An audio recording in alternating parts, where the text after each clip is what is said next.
sẽ ăn mà tí xíu đó lần chỉ là bây giờ liền trù bông tiếp liền tròn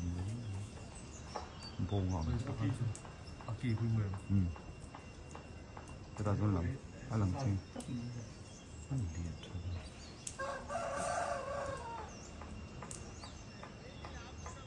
nó thun để rồi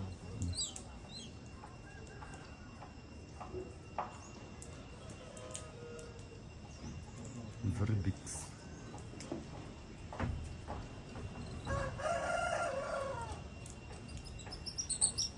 kalau terlalu rum chính hắn liền tí rồi thằng bao gồm hey cái mùi hey thằng mình chú so cái đây bao hết anh liền cháu anh ta hiện đang nông ha bao nhiêu chục cái này chứ anh liền đúng đó thì chú nóng lên nên gì cả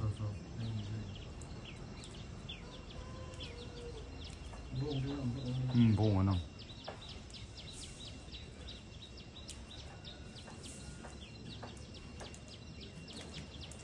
tế mi là món tao lại em à nấu tiền gì hả chỉ mình cái đó tế em ấy mà sao bây giờ mình cái đó hết tất cả rồi tôi liền